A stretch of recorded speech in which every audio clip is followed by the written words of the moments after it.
Good evening, everyone. Welcome to today's NutriLift 360 session. Today, we are going to discuss a very important topic. Did you know our body had a main clock and multiple other individual clocks? Today, we are going to understand how each one of them impacts our lifestyle.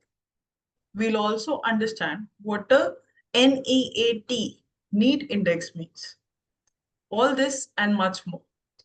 It is my honor and privilege to invite Farooq Tarapur to start the session. He, ladies and gentlemen, is an Olympian, two-time world champion in sailing, and has had an active sporting career of 40 years.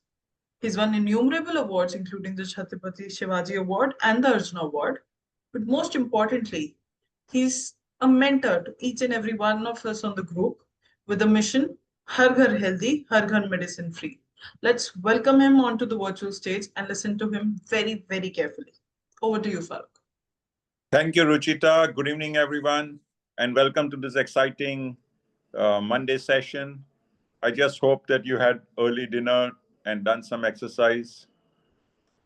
You need to understand one basic thing over here, that technology has made lifestyles very, very convenient. And convenience has brought in sedentary lifestyles. So in order to get out of this vicious circle, we've got to do something deliberate. Just doing a simple amount of exercise may not be good enough for your entire holistic health. So try and figure out for yourself that through your normal routine, how you can increase your physical movement. Okay. Create some small little games, create some challenges for yourself. Now, it can be both physical and mental, because both of these contribute towards your holistic health. Don't take this issue very lightly, because convenience will make you rest. And if you rest, you rust. And if you rust, you die. Today, we are, seeing repeatedly every single day, you hear about cases where, a 39-year-old, that day I was reading a 39-year-old doctor, a cardiac surgeon, okay, while taking rounds in the hospital, had a cardiac arrest. And while he was in the hospital, so we are very sure that the golden hour, was not an issue. He would have got the best treatment possible, and yet he couldn't make it. So this over-dependence and over-reliance, okay, on medication may not be really good for your holistic health. Because if the cardiac surgeon himself, cannot save himself, don't you think that your chances are even lower? So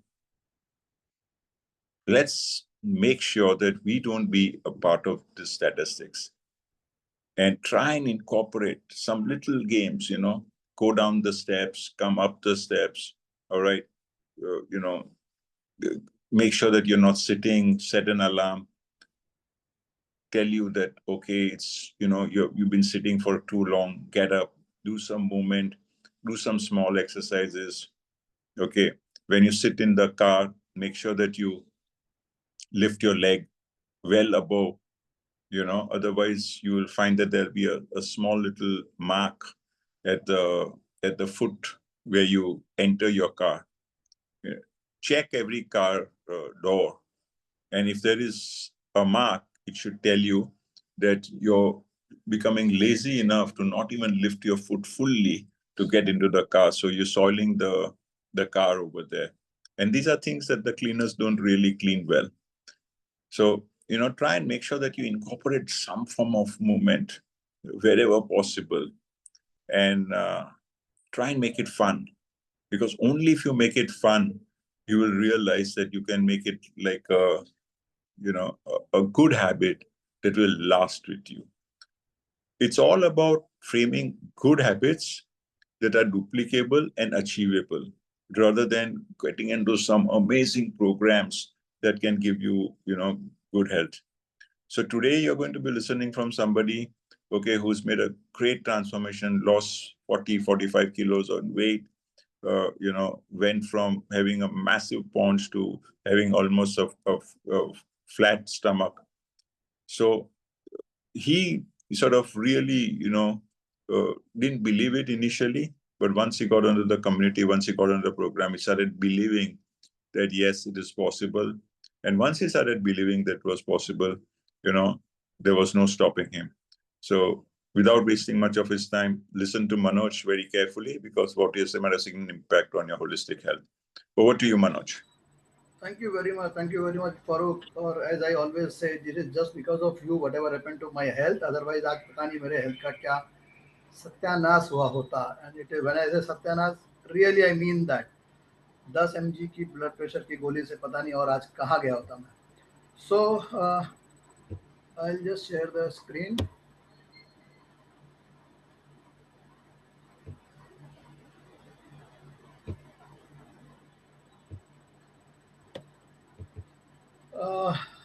Screen is visible. Yes. Thank you. Okay.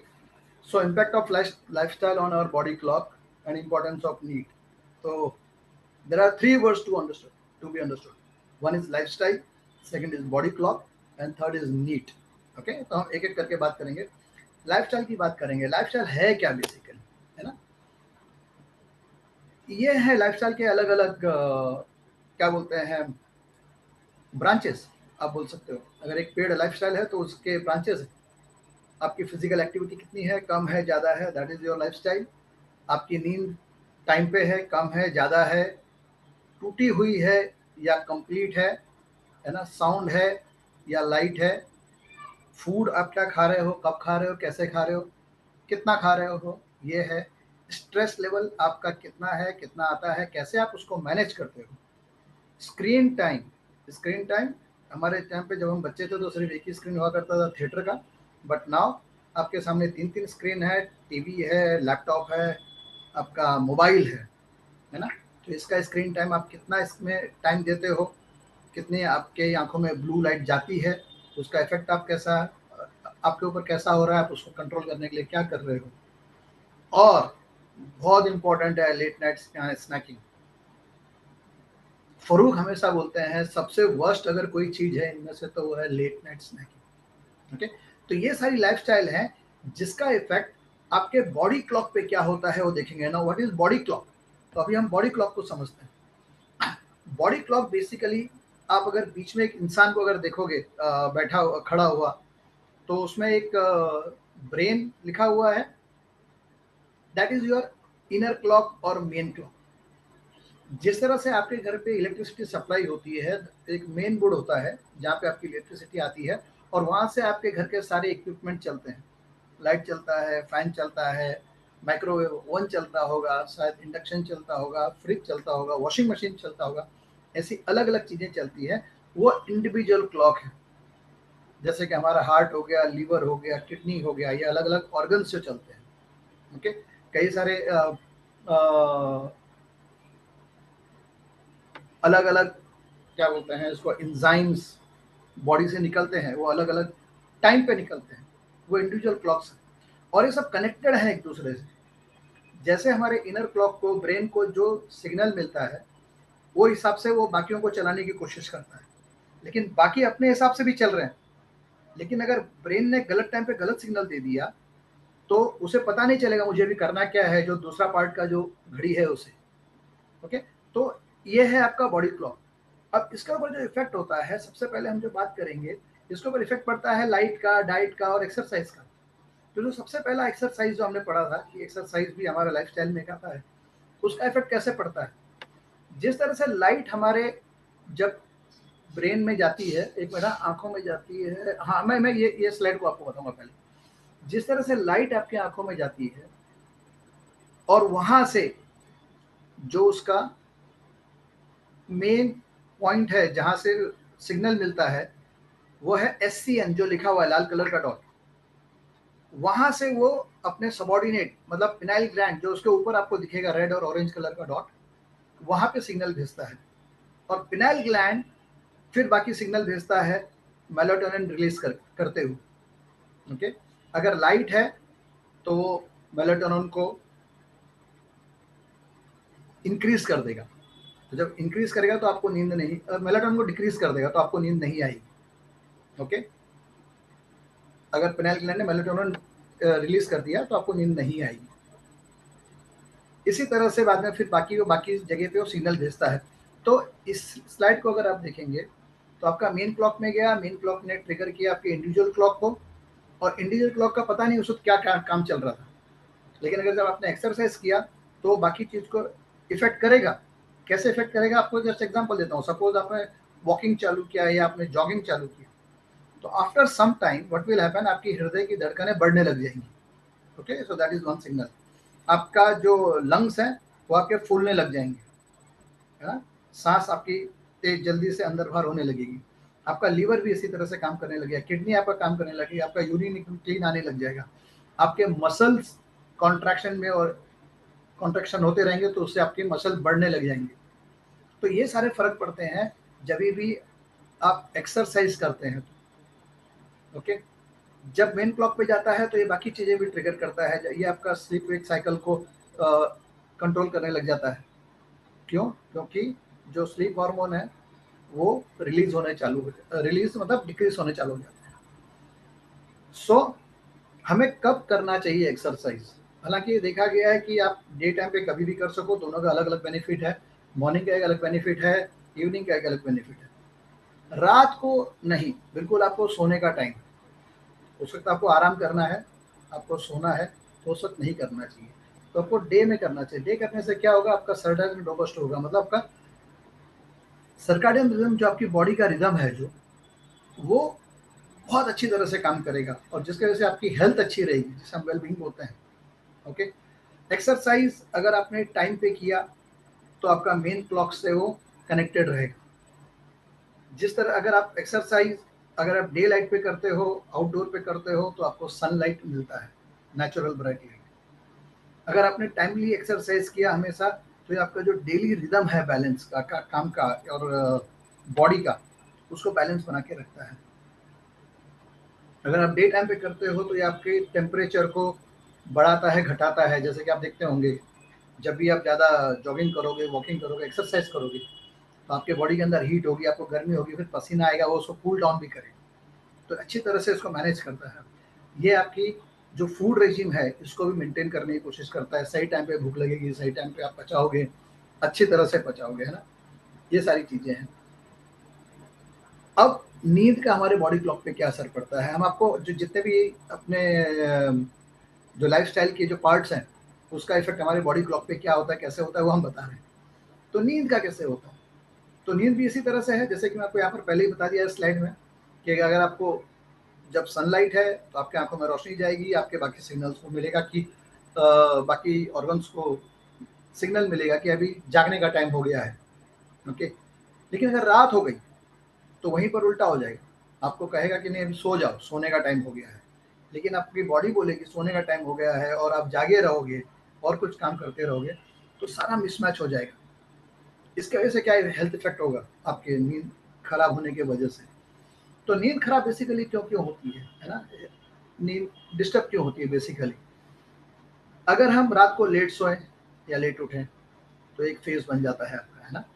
एक बार आपने सुबह late उठे तो आपको late नींद आएगी। Irregular sleep wake rhythm, आप कभी भी सो जाते हो, दोपहर को सो गए कभी, है ना, तो उसके वजह से रात की नींद खराब हो जाएगी। जेट लैग, जो लोग बहुत ज़्यादा ट्रैवल करते होंगे डिफरेंट टाइम जोन पे, एक टाइम जोन से दूसरे टाइम जोन पे जाने के लिए, खास करके पायलट्स या एयर होस्टेस, फ्लाइट पर्सर्स, और जो ट्रैवल भी करते हैं, है ना, उन लोगों को भी जेट लैग होता है, बिकॉज एक टाइम जोन से दूसरे टाइम जोन पे आते हैं, उनकी बॉडी ऑलरेडी अलाइंड होती है प्रीवियस वाले टाइम जोन के हिसाब से जागने और सोने के लिए। जबकि आप नए टाइम जोन पे आते हो तो वहाँ पर हो सकता है जागने का टाइम हो लेकिन आपको नींद आ रही होती है। शिफ्ट वर्क, कई लोग हैं जिनको शिफ्ट में काम करना होता है, पहले तो सिर्फ फैक्ट्रीज में करते थे, आज की डेट में तो जो ब्लू कॉलर वाले हैं और वाइट कॉलर वाले जो जॉब है उसमें भी शिफ्ट वर्क होता है, बिकॉज लोग डिफरेंट टाइम जोन के लिए काम करते हैं। अगर आप ईस्ट के लिए काम कर रहे हो वर्ल्ड मैप में, और इंडिया से काम कर रहे हो, तो आपको बहुत जल्दी सुबह काम चालू करना पड़ता है, और अगर आप वेस्ट के लिए करते हो तो आपको लेट नाइट से लेके शायद बहुत इवनिंग से लेके या तो लेट नाइट से काम करना पड़ता है रात भर। अब ये तो रीजंस हैं जिसके वजह से आपका स्लीप और वेक साइकिल बिगड़ गया। अब उसका इफेक्ट बॉडी पे क्या आता है? आपकी बॉडी हमेशा थकी थकी रहेगी, आपके मूड का प्रॉब्लम रहेगा, आप कभी भी अच्छे मूड में नहीं रहोगे, आपकी मेंटल कैपेबिलिटी है डिक्रीज होगी। ऑब्वियसली जब आपको नींद नहीं आई होगी, थके हुए रहोगे, तो आपकी मेंटल कैपेबिलिटी तो घटना ही घटना है। और जैसे कि हम कहते हैं कि आपका पेट और आपका दिमाग हमेशा कनेक्टेड रहता है, उसी तरह से आपका दिमाग और आपका पेट भी कनेक्टेड है। तो अगर दिमाग बराबर नहीं चल रहा, मेटाबॉलिक डिसऑर्डर आना ही आना है। ओके, और क्योंकि आपका मूड सही नहीं है, आपकी मेंटल कैपेबिलिटी कम हो गई है, तो आपका परफॉर्मेंस भी काम पे कम होगा, you will not be very productive जितना नॉर्मली आपको होना चाहिए था। आपके पेट से रिलेटेड इशू होने लग सकते हैं आपको शुरुआत, और आपका अलर्टनेस भी बहुत कम रहेगा। ऑब्वियसली है, क्योंकि आप सोए नहीं और थके हो, तो आप अलर्ट कहाँ से रहोगे। अब आ जाते हैं हम इसी लेट नाइट से मिलता जुलता एक और प्रॉब्लम से, कि हम रात को खाते हैं, है ना, लेट नाइट। और बेसिकली अगर हम लेट नाइट पे खाना खा रहे हैं, तो इसका मतलब ये है, बॉडी ने आपको एक्चुअली सिग्नल दिया है कि आपको सो जाना चाहिए था, आप सोए नहीं हो, इसीलिए आपको भूख लग रही है। अगर आप सो गए होते तो नींद में आपको भूख नहीं लगती, है ना। तो लेट नाइट स्नैकिंग का क्या है, पहले वो समझते हैं। आप दो वेव्स देख रहे होंगे, एक लेफ्ट वाला और एक राइट वाला। लेफ्ट वाले में ब्लू और ब्लैक है, राइट वाले में ब्लैक और पिंक है। पहले हम लेफ्ट वाले को देखते हैं। हमारा बॉडी प्रोसेस जो मेन लाइन के में, बॉडी का जो मेन क्लॉक है, और जो हमारे जो बाकी जो छोटे छोटे क्लॉक है, जो अंदर अंदर अलग अलग क्लॉक है, वो अगर रिदम में काम करते हैं, तो आप देखोगे बराबर वो ऊपर नीचे जा रहे हैं। और आपने फूड का इंटेक उसी तरह से रखा, तो ब्लू लाइन को अगर आप देखोगे, तो वो ब्लैक लाइन से मैच हो रही है, बराबर है। जिसकी वजह से आप अपना एक्स्ट्रा खाना नहीं खाते हो, आपका जो भी आपने खाना खाया सही से पच रहा है। लेकिन अगर आपने राइट वाला फिगर देखिए और पिंक वाली लाइन को देखिए, पिंक वाली लाइन ब्लैक वाले वेव से मैच नहीं कर रही।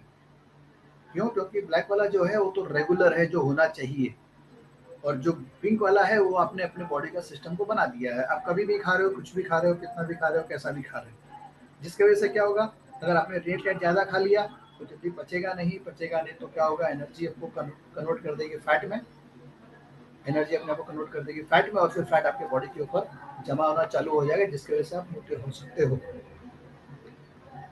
टाइम पे खाना खा रहे हो, लेट नाइट को नहीं खा रहे हो, आपको पतला रहने में या तो लीन रहने में मदद करेगी। अगर आपने गलत तरीके से गलत टाइम पे अलग अलग जगह खाया कुछ भी, तो आप पूरे मोटे होने के रास्ते पे हो। तो लेट नाइट फूड को अगर आपको अवॉइड करना है, तो उसके लिए क्या करना पड़ेगा? लेट नाइट फूड को अगर आपको अवॉइड करना है, तो आप बैलेंस मील प्लान करें। Now what is balance meal? आपको जितना उसके अंदर प्रोटीन होना चाहिए प्रोटीन खाइए, जितना फाइबर होना चाहिए उतना फाइबर खाइए, जितने विटामिन मिनरल्स होने चाहिए वो आज के अंदर आने चाहिए, फैट जितना होना चाहिए वो होना चाहिए उसके अंदर बराबर से। तो मतलब हर चीज उसके अंदर होनी चाहिए जितनी आपकी बॉडी को चाहिए उतना। उसमें भी अगर आपने प्रोटीन और फाइबर का अगर हाई इंटेक किया, तो वो ज़्यादा अच्छा रहेगा, क्योंकि हम हिंदुस्तानी वैसे भी इन चीज़ों को कम खाते हैं। आप अपना एक रूटीन बना के रखें, जिस तरह से आपको अपनी डे निकालना है, जिसको हम दिनचर्या बोलते हैं, ओके, और उसी के ऊपर से काम करते रहिए, तो आपके बॉडी को एक आदत हो जाती है, और उसी आदत के हिसाब से आपकी बॉडी चलती है। आप आइडेंटिफाई करिए कि ऐसी कौन सी चीज़ें हैं जो आपको ट्रिगर करती है कि रात को खाना खाने की भूख लगे, और उन आदतों को या उन चीज़ों को सॉल्व करने की कोशिश करिए। मेरे को भी पता है कि जब मैं लेट नाइट जागता हूँ, 12 या 1 या 2 बजे के आसपास, अगर जैसे ही पहुँचता हूँ 1 बजे के बाद से मुझे भूख लगनी चालू होती है, और उस वक्त मैं पहले कुछ भी खा लेता हूँ। आई नो वन टाइम मैंने एक टाइम पे 400 ग्राम जैम एक साथ में खा लिया, 400 ग्राम जैम, एक बॉटल थी पूरी, ओके, वो पूरा एक साथ खा लिया था। तो ये आपको पता होना चाहिए, ओके। आप जो रूटीन अपना एस्टेब्लिश कर रहे हो, उसमें आपके बेड टाइम का रूटीन भी फिक्स होना चाहिए। कितने बजे आपने सो जाना है, कितने बजे उठना है, कितने घंटे की नींद आपको होनी चाहिए पूरी, आपको पता होना चाहिए कितना घंटा सोने पे आप दिन भर एकदम फ्रेश रहोगे, अलर्ट रहोगे और अच्छे से काम कर सकते हैं। अगर आपको पता है तो आप वो हिसाब से अपना बेड टाइम का रूटीन फिक्स कर सकते हो। आप माइंडफुल ईटिंग करिए।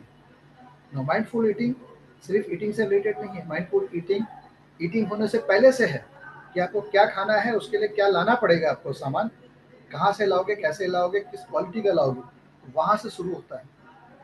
किस तरह से उसको आप स्टोर करोगे, किस तरह से आप उसको वॉश करोगे, किस तरह से उसको आप पकाओगे, कितना अधकच्चा पकाओगे, कितना उसके अंदर ऑयल डालोगे, कितने उस चीज को गलाओगे, ओके, और उसके बाद कैसे खाओगे, ठंडा खाओगे, गर्म खाओगे, है ना, कितना खाओगे, और फिर कितनी बार चबा के खाओगे, ये सारी चीजें माइंडफुल ईटिंग में आती है। ज्यादा इसके डिटेल में हमारे पास एक सेशन चलता है इसके ऊपर, जिसमें आप आके सुन सकते हो और आगे, ओके। आप अपने स्क्रीन टाइम को लिमिट कर सकते हो। ये एक है जो आज की डेट में बहुत ज्यादा है, क्योंकि कई लोग हैं जो सोने से पहले मोबाइल को हाथ में लेके ही सोते हैं, और जबकि हमने अभी थोड़ी देर पहले बात करी है कि आपकी अगर मेन क्लॉक को अगर सिग्नल मिलता है कि अगर अभी उजाला है और जागना है, तो बाकी सारे क्लॉक को बोलेगा जागो, और जबकि वो सोने का टाइम रहेगा। जैसे रात को सोने के टाइम पे अगर 10 बजे गया, 10 बजे आपने मोबाइल लेके साथ में सो रहे हो देखते देखते, तो आपके ब्रेन को सिग्नल नहीं मिल रहा है कि आप सोने आए हो, आपके ब्रेन को सिग्नल ये मिल रहा है कि आप अभी जागे हो और आप काम कर रहे हो, ओके। आपको एडिक्वेट स्लीप मिलनी चाहिए, जैसे कि हमने थोड़ी देर पहले बात करी, और एडिक्वेट स्लीप मिलेगी तो आपका ब्रेन एकदम अलर्ट रहेगा, मेमोरी अच्छी रहेगी, काम अच्छे तरह से कर पाओगे, आपके रिजल्ट्स अच्छे आएंगे काम के जो भी आप करते हो उसके अंदर। और फिर भी अगर कभी बाई चांस अगर आपको फिर भी जागना पड़ रहा है लेट नाइट को, तो आप हेल्दी स्नैक्स को अपने हाथ में रखिए। तो हेल्दी स्नैक्स को हाथ में रखना मतलब क्या, आप ऐसी चीजें रखो जो प्रोटीन रिच हो, जो फाइबर रिच हो, जिसके अंदर वेजीज ज्यादा हो, इन चीजों को आप खाइए, रादर देन चिवड़ा, गाठिया, पापड़ा, है ना, ऑल दोस थिंग्स, इन चीजों को नहीं। यहीं पर एक और बात आ जाती है कि जब हम स्लीप की और स्लीप टाइम की बात करते हैं, तो ऐसा कौन सा टाइम होता है जब हमें अगर दोपहर को सोना है तो कब सोना है, और सबसे पहले ये कि दोपहर को सोना अच्छा है कि नहीं अच्छा है, ये भी बात है ना। तो इस दोनों के अलग अलग फायदे नुकसान है। तो हर चीज के जैसे कुछ फायदे होते हैं कुछ नुकसान होते हैं, वैसे ही दोपहर को सोने के भी कुछ फायदे हैं कुछ नुकसान है। तो अगर हमें फिर दोनों को बैलेंस करके अगर चलना है, तो बैलेंस करके ये जानना हमें जरूरी है कि हमें कितना सोना चाहिए, कब सोना चाहिए, और उस वक्त हमारे आजू बाजू का एटमॉस्फेयर कैसा होना चाहिए। नो, एटमॉस्फेयर का मतलब ये है कि लाइट होनी चाहिए कि नहीं होनी चाहिए, आवाज आनी चाहिए कि नहीं आनी चाहिए, तो वो सारी चीजें हैं। तो इसका जो आंसर ये है कि आप 10 से 20 मिनट सो सकते हो, जिसे हम पावर नैपिंग कहते हैं। और अर्ली आफ्टरनून, तो अर्ली आफ्टरनून का मतलब हो गया 12 से 1 बजे के बीच, just before your lunch, okay. और जो इन्वायरमेंट होना चाहिए आजू बाजू का, वो ये होना चाहिए कि अंधेरा रहे और क्वाइट रहे, तभी आपको एक power nap, sound power nap मिलेगी। And after that 10-20 minutes you will feel so fresh, जो बेनिफिट वाले पार्ट है वो आपको मिलेंगे फिर उसमें। तो आपका नुकसान भी ज़्यादा नहीं हुआ, ऐसा भी नहीं है कि फिर रात को आपको आपकी नींद डिस्टर्ब हो जाएगी रात की, है ना। तो इस तरह से बैलेंस बना के आप टाइम, क्वांटिटी और एटमॉस्फेयर, इस तीनों का अगर ध्यान देके अगर आप सो, तो दोपहर का नैप उतना भी खराब नहीं है। अगला चीज है कैफीन, कॉफी, और सिर्फ कॉफी में कैफीन नहीं होता है, चाय में भी होता है। अगर आप ज्यादा कॉफी पीते हैं तो क्या होता है ना। पहले तो कहा जाता है कॉफी पीना चाहिए कि नहीं पीना चाहिए। If you ask Farooq will say कि no, you don't need coffee. क्यों चाहिए कॉफी, नॉर्मली लोग कॉफी पीते हैं नींद को भगाने के लिए। नींद भगाने की जरूरत क्यों होनी चाहिए। अगर आपको नींद आ रही है तो इसका मतलब आप रात को टाइम पे नहीं सोए हो, और अगर आप अभी नींद भगा रहे हो जबरदस्ती, जिस वक्त आपको सोना चाहिए, सपोज आपके 10-11 बजे आपको नींद आ रही है और आपको सोना चाहिए, और फिर आप कॉफी पी के उसको भगा रहे हो, तो वो भी गलत कर रहे हो आप अपने साथ, ये गलत। लेकिन फिर भी अगर आप पीते हो तो ज्यादा नहीं पीना चाहिए, क्योंकि ज्यादा पियेंगे आप तो आपको हार्ट बर्न होगा, आपकी नींद और डिले होती जाएगी, आपका बॉडी क्लॉक डिस्टर्ब हो जाएगा, और आपको एनेक्सिटी हो सकती है, एंजाइटी हो सकती है, और हेडेक भी हो सकता है ना। These are the consequences of caffeine consumption if you are taking too much. तो एक ये सवाल आता है कि हमें कितना पीना चाहिए और कब पीना चाहिए, है ना। इसको ऊपर अगर आप ध्यान दें तो दिन भर में आपने मैक्सिमम 2 कप कॉफी या तो 400 ml कैफीन लेना चाहिए। और इसके ऊपर भी रिसर्च हुआ है कि कब पीना चाहिए, तो उसमें कब आप सुबह से लेके दोपहर तक पी सकते हैं। ना उसका रीजन ये है क्योंकि अगर आप जब भी कॉफी पीते हो उसका इफेक्ट अगर आपको लगता है कि आपके बॉडी के अंदर सिर्फ कुछ समय के लिए है तो आप गलत सोच रहे हैं। कॉफी का इफेक्ट आपके बॉडी के अंदर 6 घंटे तक पाया जा सकता है। जिसका मतलब ये कि अगर आपने 5 बजे चाय कॉफी पी है तो उसका इफेक्ट 11 बजे तक रह सकता है आपके बॉडी में। इसका मतलब आपने अपनी नींद को डिले कर, तो इसीलिए आप अपने कॉफी का इंटेक आखिरी आपके सोने के टाइम से तकरीबन 7 घंटा पहले आखिरी आपका कॉफी होना चाहिए या फिर कैफेनेटेड होना चाहिए। अगर आप 9 बजे सो रहे हो तो 3 बजे तक या 2 या 3 बजे आपका आखिरी कॉफी होना चाहिए। 10 बजे आपका सोने का प्लान है तो 3 से 4 बजे तक आपका आखिरी कॉफी होना चाहिए। इस तरह से आपने प्लान करना है। मैं कई देश में गया हूँ जहाँ पर 2 टाइप की कॉफी की दुकानें हैं ना, चाय की दुकान है, कॉफी की दुकान में। हिंदुस्तान में आपको दिखेगा, हिंदुस्तान में आप बोलते हैं टपरी है ना, जहाँ पर एक रोड साइड कोई चाय वाला है जो बना के बेच रहा है, जो ट्रेडिशनल तरीके से पतीले में बना के। और एक होते हैं वो जो कैफे में मिलते हैं आपको, है ना, मॉडर्न रेस्टोरेंट्स या मॉडर्न कैफे जिसको कहा जा सकता है।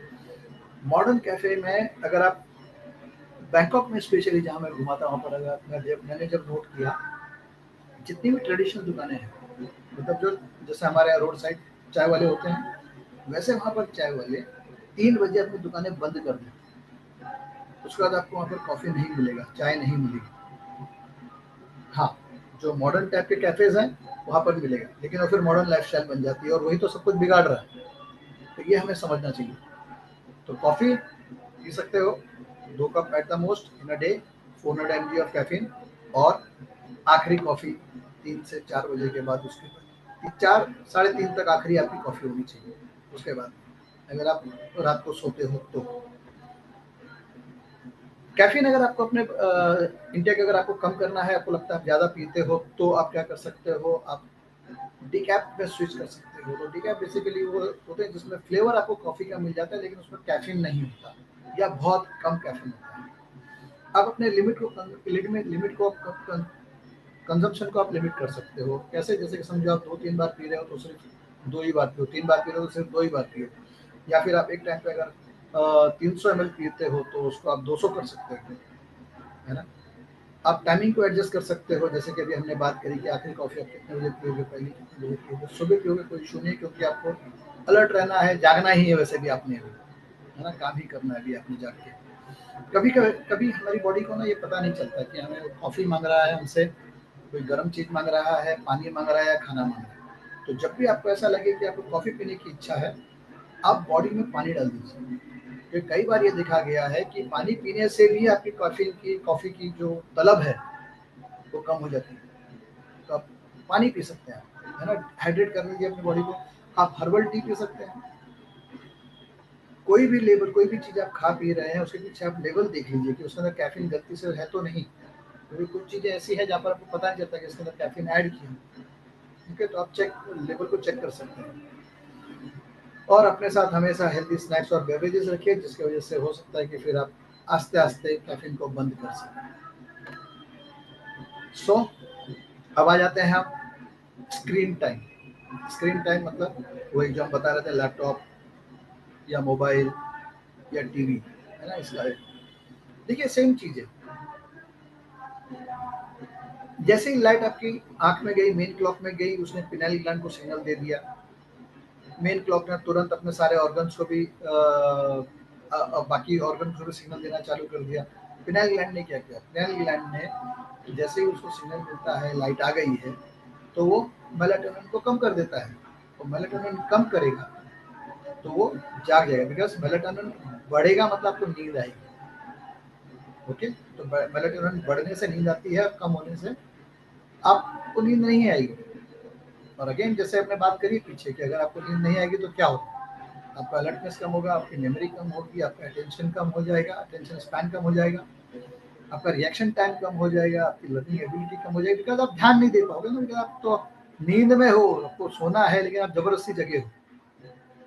ओके, उसी तरह से अगर आपको जब मेन क्लॉक में आंखों के थ्रू जब ब्लू लाइट नहीं जाती है या फिर अंधेरा रहता है, तो आपके पिनेल ग्लैंड को सिग्नल मिलता है कि अभी सोने का टाइम हो गया है, और वो मेलाटोनिन सीक्रेट करना चालू करता है, मतलब इंक्रीज करना चालू करता है, जिसकी वजह से आपको नींद जल्दी आती है।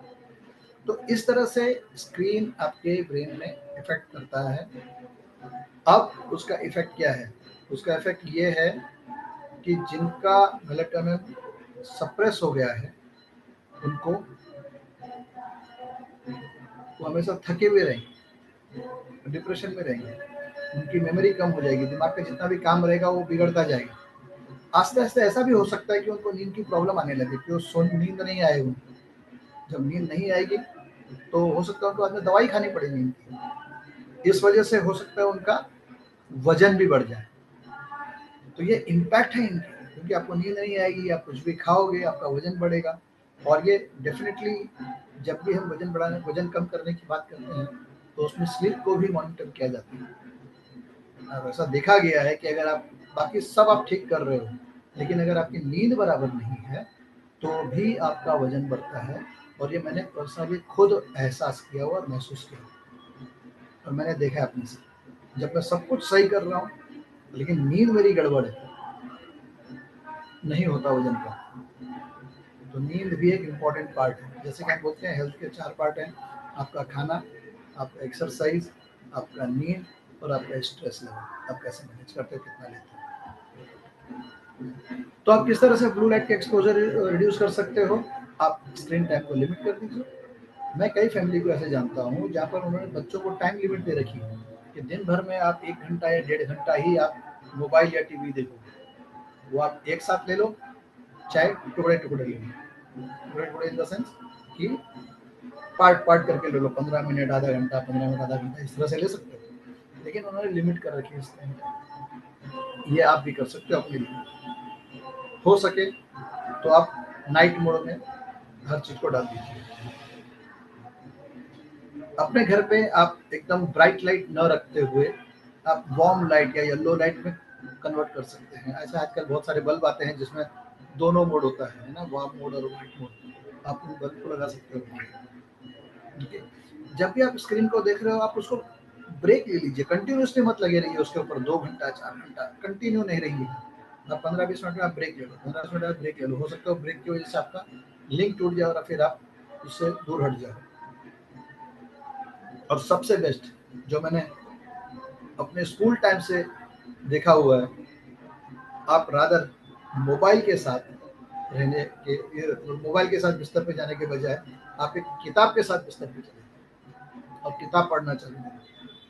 7 दिन आप किताब के साथ सोइए और 7 दिन आप मोबाइल के साथ सोइए। आपको खुद को पता चल जाएगा, बुक पढ़ना आपको नींद लाने में बहुत मदद करता है और मोबाइल पढ़ना बिल्कुल नहीं। ये जो आजकल आया है ना किंडल, आप मोबाइल पे पढ़ लेते हो सब कुछ, नहीं। बुक है और ब्लू लाइट है, ये आपको ध्यान में रखना चाहिए। अब आ गया आखिरी पार्ट जिसको बोलते हैं स्ट्रेस, जो आपके बॉडी क्लॉक को किस तरह से डिस्टर्ब करता है।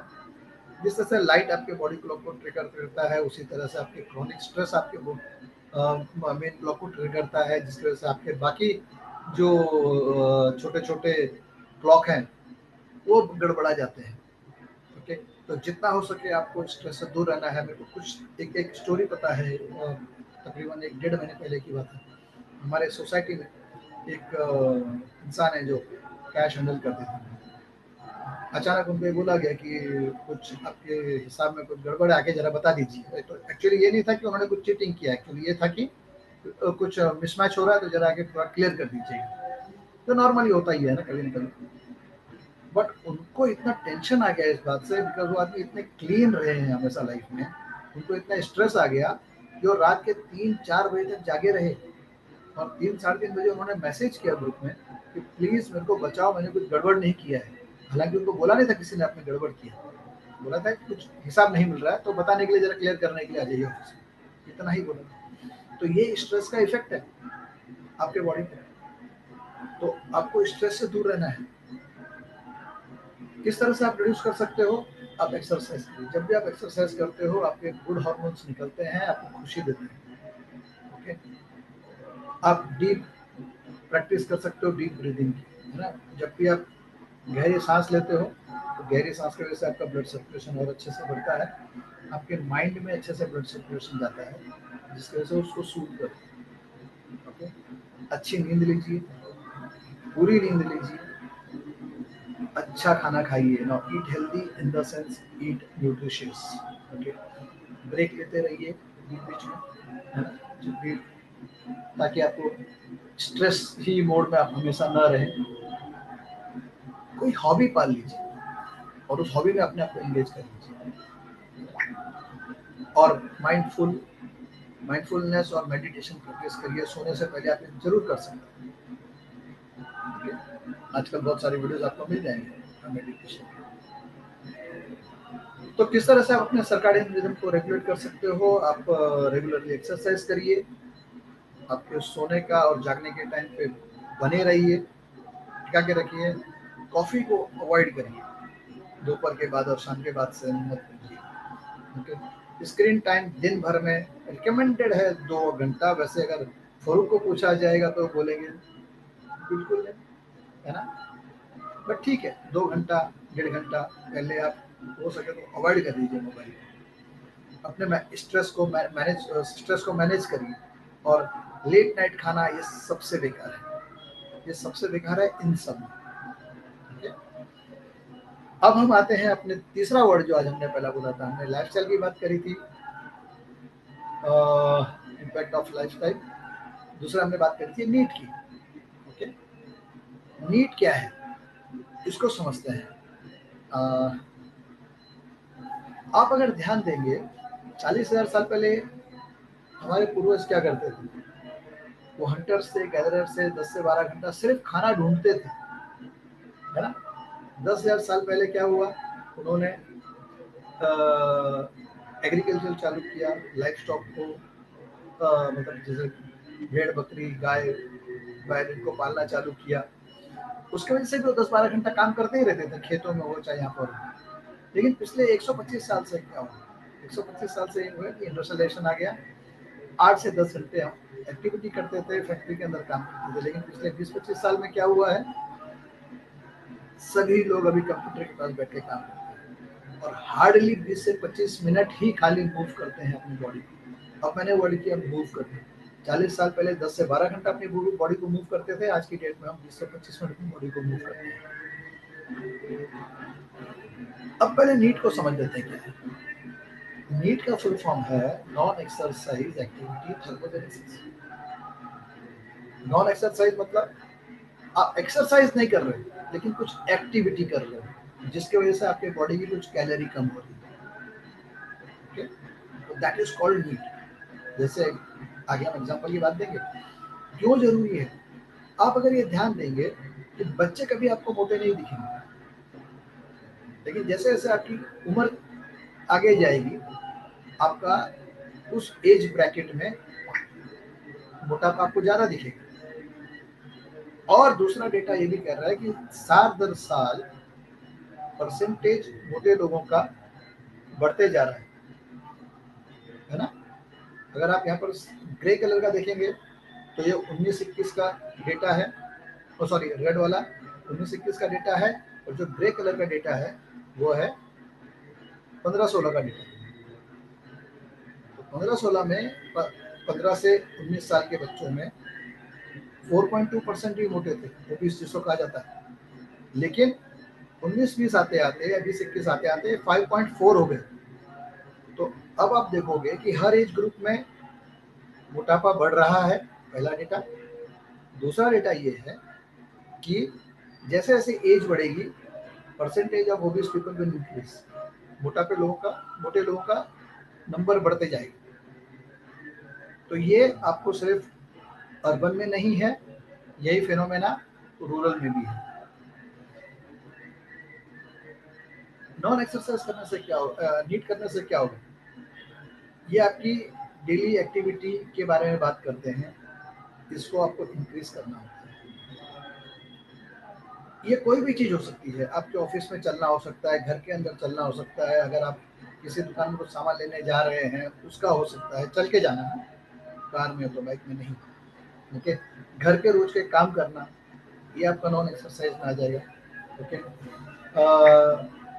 लिफ्ट यूज ना करते हुए आप स्टेयरकेस यूज करना, है ना, ऊपर नीचे जब भी आप जाते हो उससे करना। अगर आपके पास गार्डन है तो गार्डनिंग करना, बम्बई में और शहरों में तो शायद ये पॉसिबल नहीं है, लेकिन अगर आप ये कर सकते हो तो ये भी करना है ना। जहां तक हो सके बैठने के बजाय खड़े रह के काम करना, ये भी आप कर सकते हो। ये सारी चीजें आपके नॉन एक्सरसाइज एक्टिविटी थर्मोजेनेसिस में आता है। अभी जरूरी क्यों है उसको आप समझिए।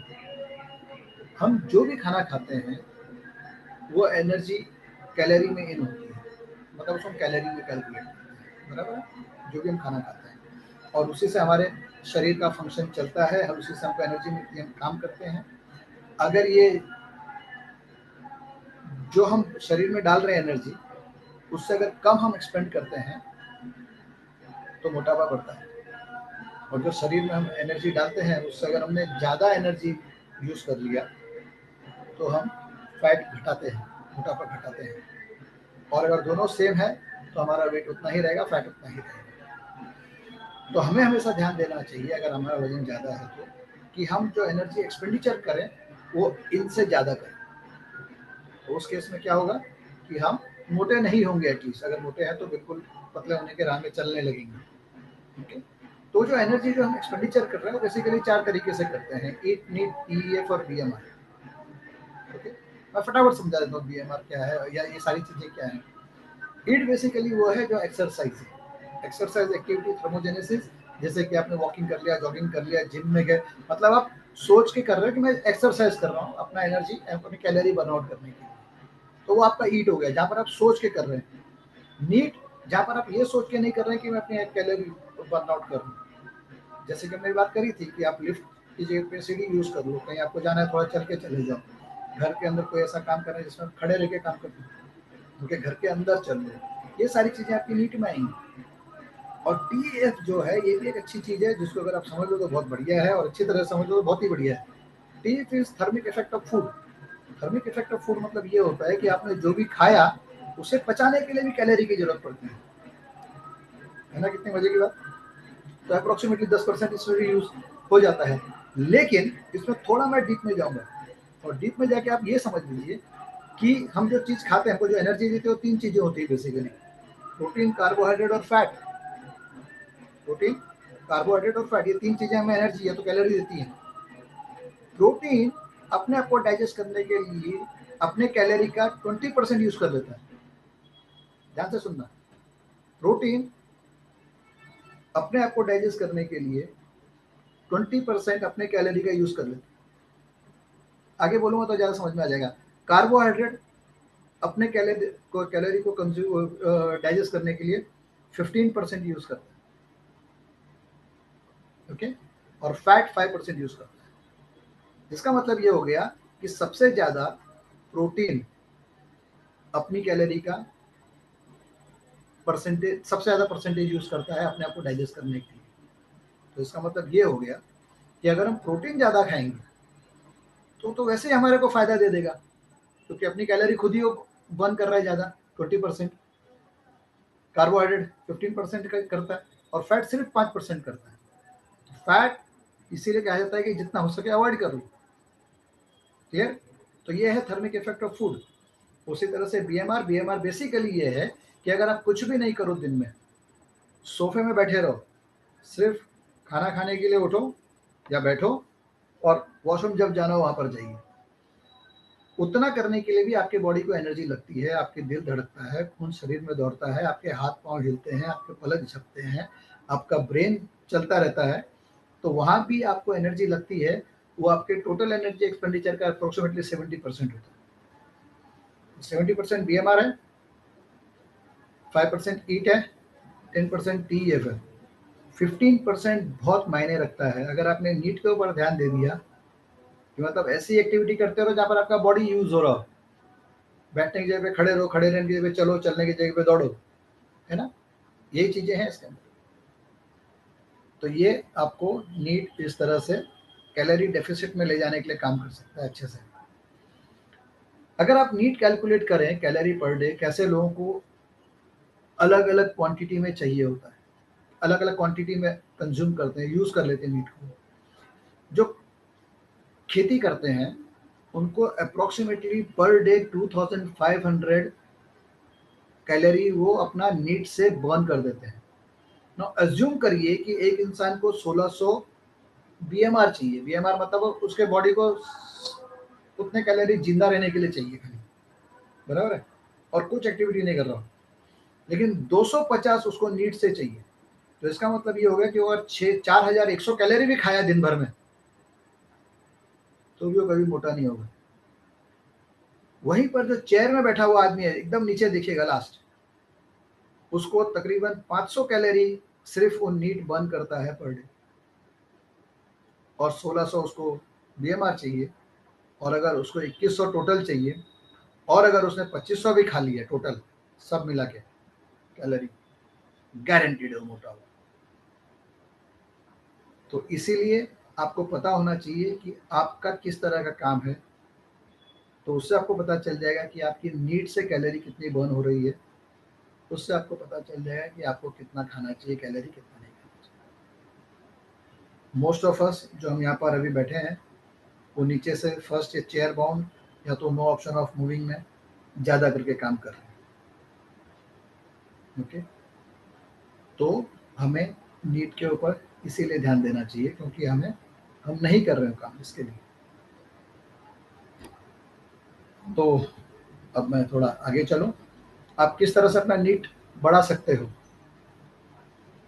10,000 स्टेप आजकल बहुत कॉमन कहा जाता है और इसीलिए कहा जाता है। और ये जो 10,000 स्टेप है ना, ये एक्सरसाइज से अलग है। अगर आप बोलोगे 10,000 स्टेप चल लिया मेरा हो गया सारा काम, नहीं। 10,000 स्टेप इन नीट का है, ईट का अलग है। ईट इज एक्सरसाइज, वो अलग है। सीढ़ी से चढ़ना उतरना, हो सके तो खड़े होके काम करना, है ना। कोई ऐसा काम ढूंढ लेना जिसमें आपको बैठना ना पड़े ज्यादा।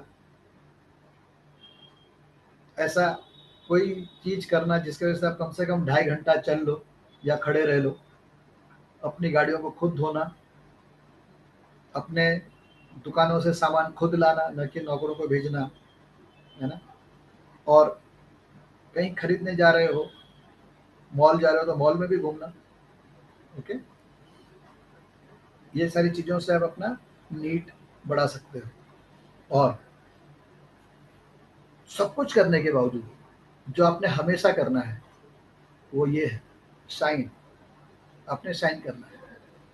आप अपना दिन शुरुआत करोगे ऊपर वाले को धन्यवाद बोलते हुए कि जो कुछ उसे मिला है अच्छा मिला है, और जो कुछ उसके साथ होगा अच्छा होगा। आप अपना न्यूट्रिशियस फूड खाइए। आप अपना इंटेंशन और विजुअलाइज करिए कि आपको क्या चाहिए लाइफ में, उसके लिए काम करिए। उसके लिए कुछ नया सीखने की जरूरत हो, हमेशा कुछ ना कुछ नया सीखिए और एक्सरसाइज डेली करिए। यही मेरी तरफ से है। Thank you very much. Over to Ruchita. Thank you so much Manoj. ते आराम से हर एक कॉन्सेप्ट सबको समझाने के लिए। I think it's very clear now how our body works, how to utilize it, how to be in sync to be able to function better. Thank you so much for that. With that, guys, we've come to an end of this session. Uh, yes, sir, you can please unmute yourself and ask the question. Thank you. Last session, I requested for a ideal breakfast, lunch, and dinner, which should be a standard. So we can compare that with what we are having, and then try and make up for it. If that can be posted, it will be nice. Yeah, Sure, sir. we're working on that, sir. Acha, okay. So my question on this very nicely covered the whole stuff and all is, in addition to 1,000 steps and other exercise, etc. What I want to know, I understand that we should be sleeping for say 6 to 8 hours. So if you break that, say 2 hours in the afternoon, 6 hours in the night, or say 1 hour in the afternoon and 7 hours in the night, is that better option, or at one time you have 8 hours sleep? One time is a better option, but even if you break it down, it's not a big, it's not very critical. It's not very critical. Okay. Okay. It is And all it all depends upon the individual. If you feel good by breaking it down, it's okay. If you feel good by having a long sleeping stretch, it's okay too.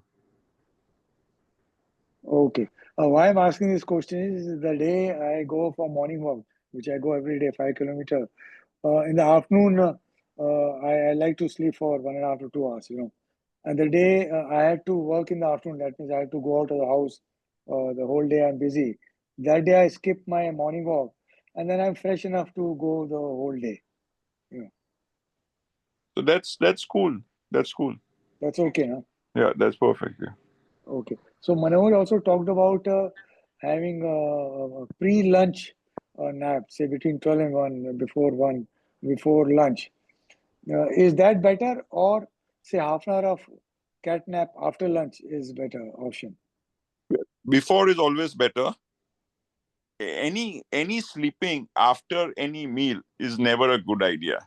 No, after lunch, after you're taken. The longer the time of sleeping after lunch, the better it is. Let's say you're having lunch at 1 o'clock and you're sleeping at 2 o'clock. That's not as good as sleeping at 3 o'clock. Agreed. That means you give enough gap between the lunch and Yes. the time. Yes. No, that point is very well taken. Okay. You should not eat and go to sleep. Yeah. That point is very well taken. Of course, that's a disaster. I agree with you totally. And also, there's no doubt eating before sunset is the best option.